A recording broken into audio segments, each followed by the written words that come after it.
Good evening from AiQ. We're coming to you here from Montevideo, Uruguay. So let's jump in here to a new handy tool we've provided. One thing we've done is we've bucketed all of the global weather into weekly buckets to make it manageable to work with, and then we've also bucketed things by state. Our models run far more granularly, but most people working in Excel or without cloud-based processing power, that's going to be a lot of data. It's unwieldy. So this should make things a lot easier.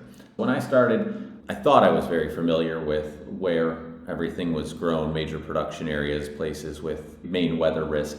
I really wasn't. So we built this tool. Here you'll see global wheat production leaders. Everything in green is going to be one of the top 10 producers in the world by state.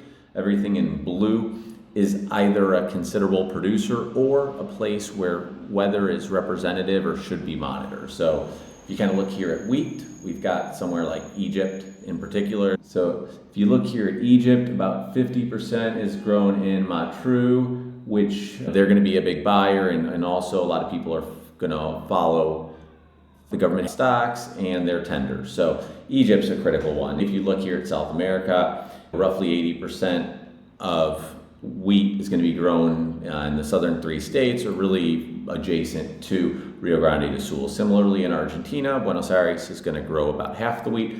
And if you extend that 150 kilometers, you're going to cover about 75% of the wheat area. We've kind of picked all these strategically to cover a wide area. Sinaloa is an important state in Mexico because it's going to grow about 40% of their grain. As we kind of see right now, a lot of that demand is coming from the poor weather. But then when you come down, we've picked a number of states. Spain right now is a big U.S. importer. When they have a problem, they tend to buy Black Sea U.S. These states are chosen based on their size. So soybeans, cotton, rapeseed, barley, and then sorghum. You come down here to the bottom, sunflower seed. We have it broken down by continent and hemisphere. Southern hemisphere, northern hemisphere, Henan, wheat and corn, Gujarat, cotton, Rajasthan, rapeseed, cotton. Go over here to Stravopol. These should actually include wheat. We'll have those fixed. Kansas, wheat and sorghum, Iowa, corn and soybeans. Why is this helpful outside of just knowing it? You come over here with Andy. Andy is trained to answer questions by those buckets. Here's an example. I did this to save some time. Andy, get me the latest forecast for Vinnytsia, Ukraine. Ukraine's been featured here recently due to the cold. I asked just to see last week how cold it was. You can see the average temps on the week were less than 50 Fahrenheit, which is the coldest in the 40 years of data that we have. As you can see going forward though, it's going to warm up. I grabbed here also North Dakota. Why? It was extremely hot the last few days, maybe touched 100 in areas.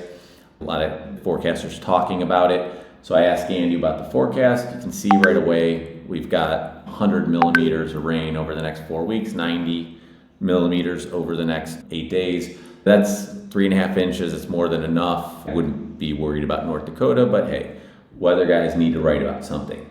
What's kind of nice is you can actually just ask Andy, hey, compare this forecast to the normal for the month of May. He comes down here, gives you historical context, ag implications.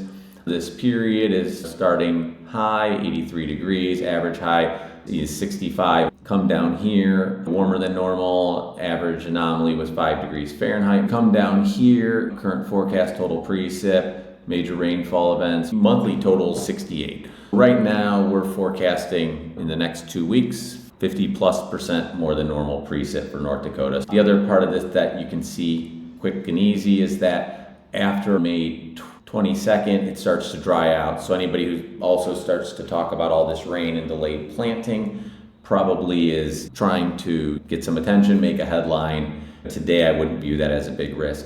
Just to have some fun here, I brought up the commitment of traders. A lot of people looking at the wheat reversal, and wheat's been getting a lot of attention after this sell-off. I asked Andy, hey, get me the most recent commitment of traders data for wheat. Here it is.